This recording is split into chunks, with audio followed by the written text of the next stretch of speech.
আর একটা দোয়া শিখাই দেই, ইনশাআল্লাহ এই দোয়া করলে রিজিক তো বাড়বেই ইনশাআল্লাহ, আপনার যত ঋণ আছে ইনশাআল্লাহ আল্লাহ পাক শোধ করে দিবে। বিশ্বাস করলেন না?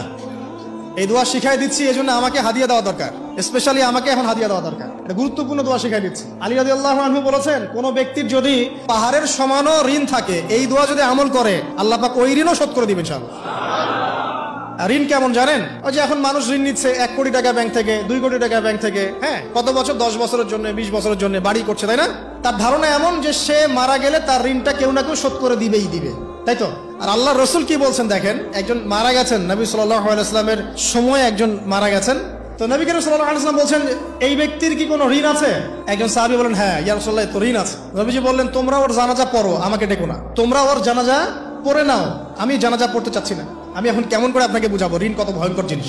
আপনি যে ব্যাংক থেকে 3-4 কোটি টাকার লোন নিয়ে রাখছেন, লাখ লাখ টাকা লোন নিয়ে বসে আছেন, দিব্যি সুখে বসে আছেন, এমন চিন্তায় যে আপনার মৌত হবে না। আর নবী সাল্লাল্লাহু আলাইহি ওয়াসাল্লাম সময়ে একজন মারা যাচ্ছেন, তিনি বলছেন তোমরা জানাজা পড়ে নাও, আমি জানাজা পড়তে চাচ্ছি না। মানে ঋণগ্রস্ত ব্যক্তি জানাজাও তিনি পড়তেন না। তারপরে একজন এসে বললেন, ইয়া রাসূলুল্লাহ, আমি তার ঋণ শোধ করে দিব, তার যা ঋণ আছে আমি শোধ করে দিব। তখন নবী এসে জানাজা পড়লেন সাল্লাল্লাহু আলাইহি ওয়াসাল্লাম।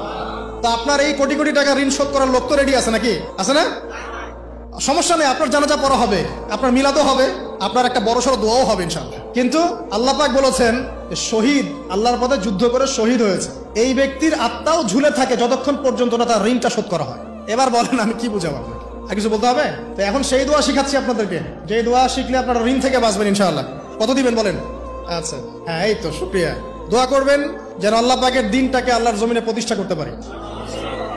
আমার সাথে বলেন, দোয়াটা হচ্ছে, আল্লাহুম্মা ইকফিনি বিহালালিকা আন হারামিকা ওয়া আগনিনি বিফদলিকা আম্মান সিওয়াকা। এই দোয়াটা ছোট না? এটা মুখস্থ করবেন, সেজদায় পড়বেন, নামাজের সেজদায় পড়বেন, আত্তাহিয়াতু দরুদ শেষ তারপরে পড়বেন, নামাজ শেষে হাত তুলে করবেন, যখন তখন শেষ রাতটা করবেন, ইনশাআল্লাহ দেখবেন আপনার ঋণ বলতে কিছু থাকবে না ইনশাআল্লাহ। যদি থাকেও, বড় কোনো ঋণ থাকেও, আল্লাহ পাক অন্য কোনো মাধ্যমে এটা শোধ করার ব্যবস্থা করে দিবেন ইনশাআল্লাহ। ইনশাআল্লাহ লালমনিরহাটের 100 একর জায়গায় যত ধান হয়, এতগুলো ধান যদি আপনার আমল নামায় লেখা থাকে, মানে আপনার আমল নামা তাকদিরে আপনার তাকদিরে যদি লেখা থাকে যে আপনি 100 একর জমির ধান খাবেন তারপর মরবেন, আছে না লেখা? একটা দানা কম বেশি হবে?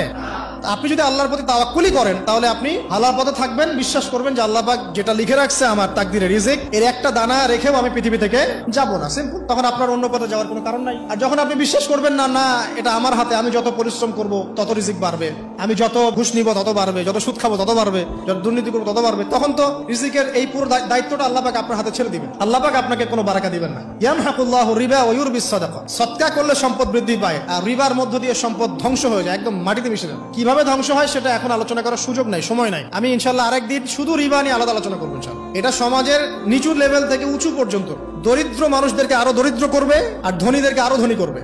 সম্পদ এক শ্রেণীর মানুষের হাতে গিয়ে জমা হয়ে যাবে, সবার হাতে সম্পদ এভাবে সার্কুলেট করতে থাকবে না। আর যখন আপনি জাকাত ভিত্তিক অর্থনীতি চালু করবেন, সদকা করবেন, হালালে থাকবেন, ব্যবসা করবেন, তখন সম্পদ এক হাত থেকে আরেক হাতে ঘুরতে থাকবে।